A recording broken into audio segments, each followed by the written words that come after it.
Voilà, ça recorde. Vas-y, quand tu veux. À toi de jouer. Le 13 novembre 2021, l'un de nous trois a 60 ans. Dans le cadre du CLS, nous avons cherché quelque chose à raconter qui s'est passé un 13 novembre. Et donc nous voilà le 13 novembre 1887 à Washington.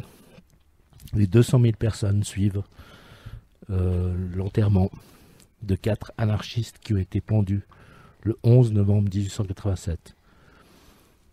August Spies, Albert Parsons, Adolf Fischer, George Hegel ont été pendus. Louis Ling s'est suicidé la veille dans sa cellule. Samuel Filden, Michael Schwab et Oscar Niebuhr ont été envoyés en prison pour 15 ans. Toutes ces personnes ont été accusées d'un attentat qui s'est passé une année avant, le 3 mai 1886. Vous apprendrez un peu plus tard pourquoi. Ce qu'il est intéressant de noter, c'est que le 25 juin 1893, un gouverneur d'Illinois démontrera l'innocence des accusés. Les morts sont alors réhabilités. Samuel Filden, Michael Schwab, Oscar Niebuhr seront mis en liberté après 7 ans de bagne. Aujourd'hui, on se souvient de Nicolas Eba ou Sacco Banzetti, probablement parce que John Baez en a fait une très belle chanson. Mais voilà 5 innocents qui ont payé de leur vie. Et on va vous raconter leur histoire.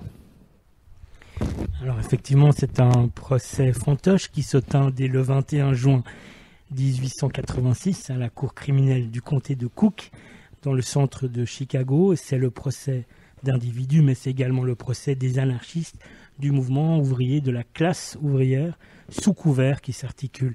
Effectivement, le procureur, en l'occurrence, en l'espèce Julius Grinel, déclare ainsi lors de ses instructions au jury populaire, je cite, « Il n'y a qu'un pas de la République à l'anarchie, c'est la loi qui subit ici son procès en même temps que l'anarchisme.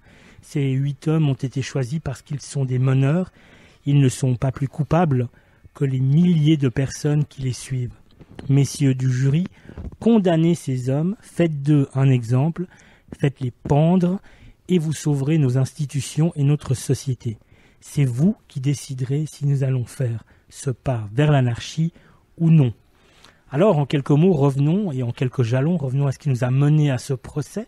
Effectivement, nous sommes en 1886, aux usines de machines agricoles McCormick, à Chicago, aux États-Unis. Le 1, le 3 et le 4 mai, des manifestations monstres pour la journée de 8 heures de travail ont lieu, on court, on y travaille habituellement 10 et même 12 heures quotidiennes, et c'est un moment où McCormick l'usine décide de renvoyer l'ensemble des employés qui sont syndiqués, ça déclenche quelque chose. Parmi les orateurs, comme l'a dit Pierre, on trouve Spies et Parsons, qui lui, Parsons, se livrera quelques moments après l'arrestation de ses compagnons. Le Chicago Mail, à l'époque, réclame la tête d'August Spies et d'Albert Parsons. Je cite, « De dangereux chenapans se promènent en liberté dans notre ville, de lâches qui ne songent qu'à semer le désordre sans prendre de risques personnels. Il faut pendre ces 2 hommes et en faire un exemple. » Effectivement, les 2 seront pendus. Infiltré par les Pinkerton et durement réprimé, la manifestation du 4 mai au soir, lorsque la majorité des manifestants sont dispersés, la police mène une énième charge. Nous sommes à ce moment-là à Haymarket Square, cette bombe explose, les policiers tirent, bilan, 7 morts des 2 côtés. Sans aucune preuve, les personnes qu'a citées Pierre sont arrêtées. Il se trouve que la plupart n'étaient même pas sur les lieux et que ceux qui y étaient parmi les orateurs et que donc ils ne pouvaient pas se trouver à 2 endroits au même moment. Des 12 jurés, aucun n'était ouvrier. 4 déclaraient haïr les radicaux et tous reconnurent ultérieurement être déjà convaincus de la culpabilité des accusés avant le début du procès. Le gouverneur de l'Illinois, John Peter Hatfield, indiquera à la suite de son enquête que, je cite, « La plupart des preuves présentées devant le procès étaient des faux purs et simples », fin de citation, et que les témoignages avaient été extorqués à des hommes, je cite, « terrorisés », fin de citation, que la police avait, je cite, « menacé de torture s'ils refusaient de signer ce qu'on leur dirait », fin de citation. Voilà, alors je vais les reciter également, leurs noms: August Spiess, George Engel, Adolf Fischer, Louis Ling, Michael Schwab, Oscar Neebe et Samuel Filden. Le 8e, Albert Parson, lui se livrera à la police. Il faut savoir qu'un vaste mouvement de protestation internationale se déclenche, que les peines de mort de Michael Schwab et Samuel Filden sont commuées en prison à perpétuité, qu'ils seront graciés le 28 juin 1893. Comme dit tout à l'heure par Pierre, Louis Ling se suicide en prison en se faisant, et on le verra dans les documents, en se faisant sauter une bombe dans la bouche le jour précédant son exécution. Il meurt 20 heures plus tard dans d'atroces souffrances. Quant à August Spiess et George Engel, Adolf Fischer et Albert Parson, ils sont pendus le 11 novembre 1887, connus sous le nom de Black Friday. Ce sont les martyrs de Haymarket dont on célèbre la mémoire aujourd'hui. Et les faits tragiques qui en ont scellé le sort, on verra plus tard, jusqu'en 1889, où on formalisera la journée internationale du droit des travailleuses et des travailleurs. Et voilà dans quoi celle-ci s'enracine. Nous reviendrons également sur les Pinkerton, une agence privée de détectives, un bras armé des briseurs de grève, doublé d'entristes à la solde des patrons, de la pure canaille violente et sans aucun scrupule des mercenaires.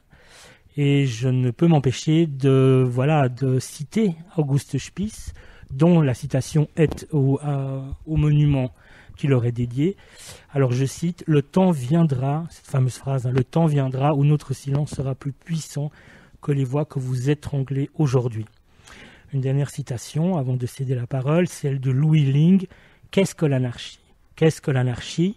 Une existence humaine digne durant toute notre vie, car elle garantit à tous la parfaite liberté individuelle par laquelle les besoins de l'homme sont satisfaits dans la répartition équitable des productions de la communauté. La société libre anarchiste trouve ses limites dans celle de la terre. L'anarchie consiste à garantir la plus grande part de bonheur pour tous. Cet objectif s'obtiendra par l'extirpation totale de la domination. Cette domination est personnifiée par des exploiteurs et des tyrans. Après l'abolition de la domination, les travailleurs s'organiseront en accord avec leurs capacités et leurs besoins. La centralisation, c'est-à-dire la soumission des divers groupes de production et de consommation sous le contrôle d'un groupe composé d'individus dominateurs ou d'une majorité de gens autoritaires, n'est pas recommandable car elle établirait une nouvelle domination et rendrait illusoires les objectifs évidents de la société libre et anarchiste. Ça, c'est publié le 16 mars 1888 dans Die Freiheit. Et bien voilà pour cette entrée en matière. Peut-être dire encore qu'en 1893, les condamnés sont innocentés et enfin réhabilités par le gouverneur de l'Illinois, John Peter Hatfield, qu'on a cité, mettant en cause dans son discours de grâce la police et particulièrement son chef, Bonfield, qu'il juge responsable de l'attentat par les brutalités répétées, redoublées qu'il a lui-même commises envers la population. Et bien ce dimanche 13 novembre, nous nous souvenons des obsèques, effectivement des martyrs de Haymarket à Chicago, ce triste épisode de l'histoire sociale combative pour la journée de 8 heures, comme on l'a dit, et qui vit la naissance officielle en 1889 de la journée internationale des travailleuses et des travailleurs, sur laquelle, bien entendu, nous reviendrons. Peut-être encore une toute petite parenthèse avant de céder la parole pour de vrai. Une petite annonce extrêmement importante. Mardi prochain, le 16 novembre à 15h15, à Yverdon, rue des Moulins 8 précisément, un goûter de soutien se tiendra contre la répression administrative et judiciaire à l'encontre du quartier libre à Clendy-Dessous. Alors le quartier libre à Yverdon, c'est une ZAD périurbaine qui s'oppose à un projet de bétonisation, d'asphaltisation démesuré et déshumanisant, un espace de lutte, d'accueil et de solidarité et d'expérimentation anticapitaliste qui fut occupé le 21 octobre 2021, tout récemment. Alors, le goûter de soutien se déroulera avant l'audience de 15h30 qui se situe rue des Moulins 8, devant le tribunal d'arrondissement de la Broye et du Nord-Vaudois. Celui-ci statuera si la procédure habituelle aura cours ou si elle décide d'appliquer des mesures, ce qu'on appelle des mesures provisionnelles, auquel cas un départ immédiat pourrait être prononcé à l'encontre du quartier libre. Donc c'est extrêmement important d'aller soutenir le quartier libre. C'est mardi 16 prochain à 15h15 à Yverdon, 8 rue des Moulins, soit là. Voilà, à vous la parole.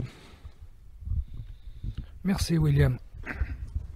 Donc comme source, je vais vous lire celle de la Tribune de Genève du 15 novembre 1887. États-Unis. Exécution des anarchistes. Le New York Herald donne les détails complémentaires qui suivent sur l'exécution des anarchistes de Chicago, dont nous avons parlé. Tous les condamnés sont restés éveillés, causant tranquillement jusqu'à minuit et demi. Personne a dit que Ling, celui qui s'est suicidé en allumant une cartouche de dynamite qu'il tenait entre ses lèvres, avait sacrifié sa vie dans l'espoir que sa mort apaiserait la fureur du public et sauverait ses compagnons. Une scène des plus émouvantes a eu lieu lorsque Madame Spies a dit un dernier adieu à son fils. Mais celui-ci a reçu très froidement sa fiancée, Nina Van Zang. En quittant la cellule du condamné, Nina lui a dit, je cite, « Je te rejoindrai demain ». Et Spies répondit simplement, je cite, « Je l'espère bien. On croit que cette malheureuse fille a l'intention de se suicider. » À 8 heures du matin, les condamnés furent changés de cellule et ce qu'on appelle la garde des morts commença. Au moment où le corps de Ling était mis en bière et où les charpentiers commençaient à dresser l'échafaud, une femme au grand deuil frappa doucement à la porte de la prison. C'était Madame Person, qui suppliait instamment qu'on lui permît de voir encore une fois son mari. Mais on lui refusait cette faveur, et la pauvre femme, poussant un cri terrible, tomba évanouie sur le sol. L'arrêt fut lu à chacun des condamnés, et le cortège funèbre se mit en marche. Fischer entama la Marseillaise, et ses compagnons firent chorus. Tous les quatre montèrent sur l'échafaud. Le nœud fut ajusté au cou de chacun d'eux, et, avant que la trappe fût ouverte, Fischer cria en allemand « Vive l'anarchie ! Hors dit anarchie !» Les mêmes mots qui ternaient la dernière lettre laissée par Ling. L'agonie de Fischer et de Spies a été terrible, et personne s'est effroyablement débattu. La mort n'est venue qu'au bout de 7 minutes. Les obsèques des 4 anarchistes pendus vendredi ont eu lieu dimanche après-midi. Les amis des défunts ont été en procession prendre les corps aux maisons mortuaires. La femme de Person, qu'on avait arrêtée vendredi parce qu'elle avait adressé une allocution violente à la foule réunie autour de la prison, a été relaxée après 2 heures de détention.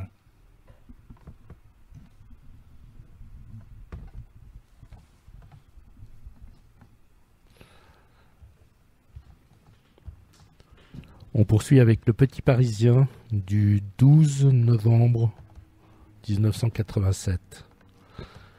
Les condamnés de Chicago. On télégraphie de Chicago. L'anarchiste Ling s'est suicidé hier dans sa prison. Il s'est placé dans la bouche une capsule explosive à laquelle il a mis le feu avec une bougie qu'il avait dans sa cellule. L'explosion fit un bruit terrible. Les gardiens s'élancèrent dans la cellule toute remplie de fumée et trouvèrent Ling couché sur le dos, ayant au front de grands trous d'où le sang coulait à torrents. On examina le malheureux et on constata que le tissu de la gorge, du cou, du front et de la mâchoire avait été déchiré. Malgré ces horribles blessures, il survécut quelques heures et ne mourut qu'à 3 heures de l'après-midi. Chicago, 11 novembre. La peine de mort prononcée contre les anarchistes Schwab et Thielden a été commuée en celle de la prison à perpétuité. Leurs 4 compagnons seront pendus ce matin. New York, 11 novembre. Hier soir, une bande d'environ 2000 anarchistes s'est promenée dans les rues jouant de la vieille et du tambour. Des drapeaux rouges ont été déployés. On ne signale aucun désordre. À Cincinnati, une autre procession anarchiste a été dispersée sans difficulté par la police. Chicago, 11 novembre. Les anarchistes Engel, Parsons, Spies et Fischer ont été pendus ce matin. Aucun trésor. Tranquillité parfaite jusqu'à présent. Voilà, et on continue avec la presse française. Il s'agit ici d'un article du Figaro du dimanche 13 novembre 1887. Les pendus de Chicago. Nous empruntons au New York Herald le récit de l'exécution des anarchistes qui a eu lieu vendredi matin à Chicago. Le rideau est tombé sur le dernier acte de la terrible tragédie dont le premier acte commença au mois de mai au High Market de Chicago. Spies, Engel, Fischer et Parsons ont été pendus. Et les farouches anarchistes savent maintenant que le gouvernement ne permettra jamais au communisme de s'établir aux États-Unis. C'est ce matin que la trappe s'est ouverte sur l'échafaud dressé dans l'intérieur de la prison du comté de Cork et que les 4 anarchistes ont expié le meurtre de 7 policemen et les blessures faites à 59 agents. Tous les condamnés sont restés éveillés, causant tranquillement jusqu'à minuit et demi. Parsons a dit que Ling, celui qui s'est suicidé en allumant une cartouche de dynamite qu'il tenait entre ses lèvres, avait sacrifié sa vie dans l'espoir que sa mort apaiserait la fureur du public et sauverait ses compagnons. Une scène des plus émouvantes a eu lieu lorsque Madame Spies a dit un dernier adieu à son fils. Mais celui-ci a reçu très froidement sa fiancée Nina Van Zandt. En quittant la cellule du condamné, Nina lui a dit, je cite, « Je te rejoindrai demain ». Fin de citation. Et Spies répondit simplement, je cite, « Je l'espère bien ». Fin de citation. On croit que cette malheureuse fille a l'intention de se suicider. À 8 heures du matin, les condamnés furent changés de cellule et ce qu'on appelle la garde des morts commença. Au moment où le corps de Ling était mis en bière et où les charpentiers commençaient à dresser l'échafaud, une femme, en grand deuil, frappa doucement à la porte de la prison. C'était Madame Parsons, qui suppliait instamment qu'on lui permît de voir une fois encore son mari. Mais on lui refusa cette faveur, et la pauvre femme, poussant un cri terrible, tomba évanouie sur le sol. L'arrêt fut lu, et chacun des condamnés et le cortège funèbre se mit en marche. Fischer entonna la Marseillaise et ses compagnons firent chorus.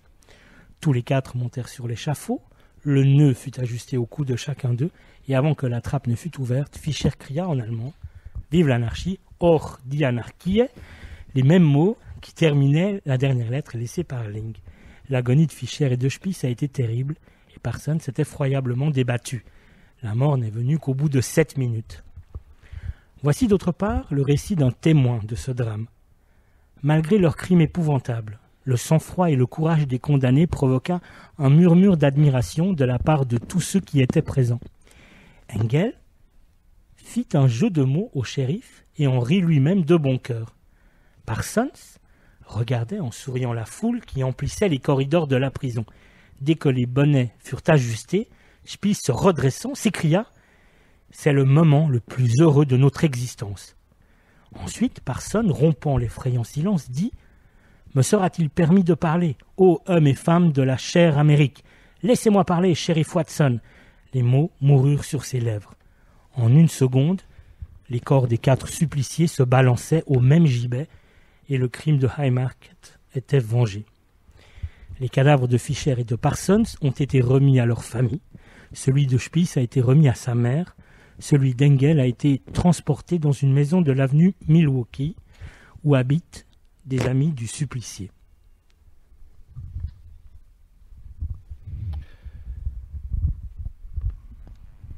Donc, dans le cri du peuple, dimanche 13 novembre 1887.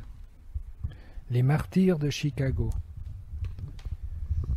Depuis la pendaison de John Brown, crime politique aussi atroce, aussi odieux n'avait été commis aux États-Unis.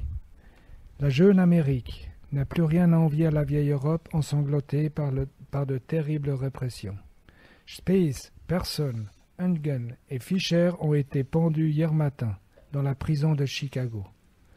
Tous 4 sont morts héroïquement, comme doivent le faire les martyrs d'une grande cause, de la cause socialiste révolutionnaire. La bourgeoisie américaine, lâche et cruelle comme la bourgeoisie européenne, n'a pas reculé devant un crime pour tenter de jeter la terreur dans les rangs des révolutionnaires dont le nombre et l'ardeur s'accroissent de jour en jour. Elle s'est trompée, l'avenir le prouvera. Nous reviendrons demain sur cet assassinat monstrueux qui déconcerte la conscience publique. Nous envoyons notre salut de solidarité à ceux qui sont morts et à leurs survivants, à tous les révolutionnaires américains qui, nous l'espérons, seront les vengés. Notre numéro de demain, en aparté, nous publierons demain les portraits de Spies, Persson, Engel et Fischer qui ont été assassinés hier à Chicago, de Ling qui s'est suicidé, de Schwab et Finden dont la peine a été commuée. Enfin, celui de Nina von Zang, l'héroïque compagne de Spies. Nous sommes le dimanche 14 novembre 2021 et voilà pour terminer le cri du peuple du 14 novembre 1887. La boucle est bouclée. Les martyrs de Chicago. Les assassinats de Chicago. Quadruple pendaison. Dans la prison, l'attitude des condamnés, l'agonie. Les 4 anarchistes condamnés à mort, dont la peine n'a pas été commuée, ont été pendus vendredi à midi dans la prison de Chicago. En prévision d'une tentative des anarchistes pour délivrer leurs camarades ou empêcher l'exécution, des mesures extraordinaires avaient été prises. Autour du bâtiment de la prison et dans toutes les rues environnantes, des cordons de milice à pied et à cheval empêchaient la foule d'approcher. L'intérieur de la prison était garni d'agents de police. Les troupes étaient consignées dans toutes les casernes. Ce matin, les gendres des 3 condamnés s'étaient présentés chez le directeur de la prison pour demander l'autorisation de dire adieu à leurs parents. Cette autorisation leur ayant été refusée, ils déclarèrent ne pas vouloir quitter la prison avant qu'on eût fait droit à leur demande. On a fini par les écrouer en attendant que l'exécution fût terminée. Lorsque, midi approchant, on vint prévenir les prisonniers de se préparer à mourir, le condamné Fischer entonna à haute voix la Marseillaise, puis, entendant le bruit causé par l'érection de l'échafaud, il parla de ses rêves de jeunesse et de sa patrie, l'Allemagne. À midi moins 10, les 4 condamnés furent extraits de leurs cellules. On les réunit en cortège, et le cortège se dirigea vers le lieu du supplice, situé dans une partie de la prison. Un shérif ouvrait la marche, puis venaient les condamnés dans l'ordre suivant. Spies en avant, ensuite Fischer, puis Persson, et comme dernier Engel. Tous les 4 étaient habillés de noir, leurs mains étaient attachées derrière le dos, et des 2 côtés, les gardiens les tenaient par les bras.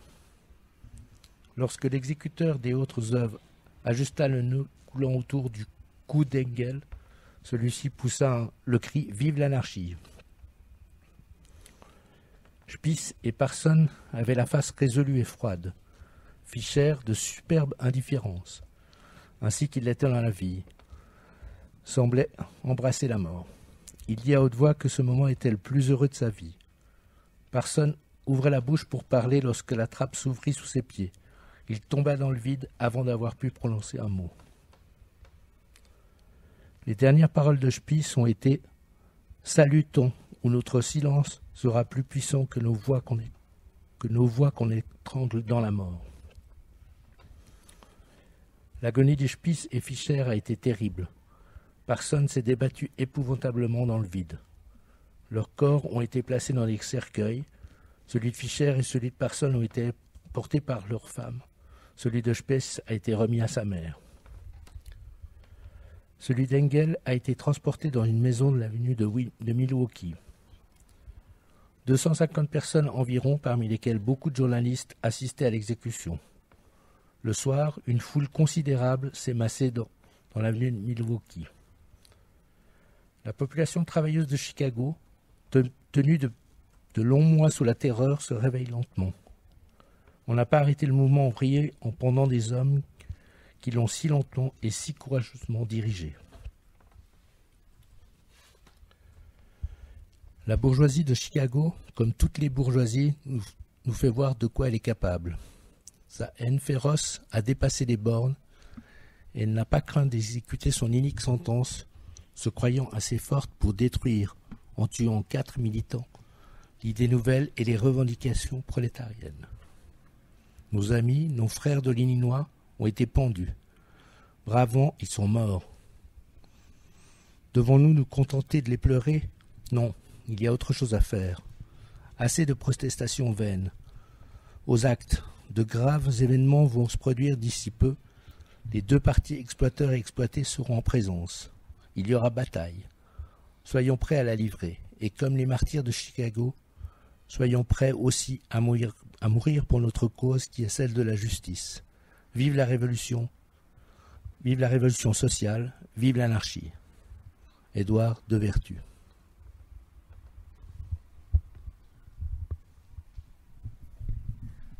Alors, merci beaucoup pour ces lectures. C'est un sujet effectivement qui va en provoquer, qui va en chercher d'autres. Donc, on se réjouit d'aborder. Et pour terminer, voilà, on va redire nos sources. Ce sont donc des quotidiens et des hebdomadaires d'époque. Alors, certains plus réactionnaires que d'autres, certains plus révolutionnaires que d'autres. Nous avons ici lu Le Cri du Peuple, fondé par un communard célèbre, puisque c'est Jules Vallès qui lui-même a subi les foudres de la population, puisqu'il est mort lynché lors de la Semaine sanglante. Nous n'avons pas fait lecture de La Révolte, qui est un hebdomadaire communiste anarchiste, mais qui sera tout libellé du podcast. C'est un numéro qui est intégralement consacré à cet événement-là. Et puis, effectivement, les 2 numéros du Cri du Peuple que l'on a lus, eh bien, il y en a un où on a le portrait en première page des 8 personnes concernées. Tout ça sera évidemment disponible au format PDF sur le site sur la page dédiée au Cercle de lecture sociale sur www.libradio.org. Nous avons également lu un bout du Figaro et du Petit Parisien, presse populaire de l'époque, et de la Tribune de Genève, qui est un peu la même chose, mais du coin d'ici. Voilà pour nos sources de cette fois. Et puis sinon, rappel, mardi prochain, le 16 à 15h15 à Yverdon, le goûter de soutien devant le tribunal en faveur du quartier libre de Clandy-Dessous. Et puis, c'était aujourd'hui, mes chers amis, le dernier live depuis l'unité d'oncologie de DHUG de l'hôpital. Dès la semaine prochaine, nous nous trouverons à l'atelier de l'usine et on aimerait remercier, bien entendu, énormément toute l'équipe de l'atelier de nous permettre de prendre nos quartiers d'hiver en leur compagnie à l'atelier, à l'usine. Voilà. Et puis, pour toutes les personnes qui souhaiteraient suggérer des sources, suggérer des sujets, ou me lire, ou juste écouter, eh bien, n'hésitez pas à nous rejoindre. Il y a un canal Telegram. Tout ça est indiqué de nouveau sur libradio.org. Sur la colonne de droite, il y a une rubrique CLS, Cercle de lecture sociale. Vous êtes les bienvenus. Voilà. Est-ce qu'on a d'autres choses à dire ou est-ce qu'on prend congé? On prend congé. Bon anniversaire, Pierre. Nous, on a un gâteau d'anniversaire. On va s'y consacrer maintenant. Ciao. Là, on s'arrête.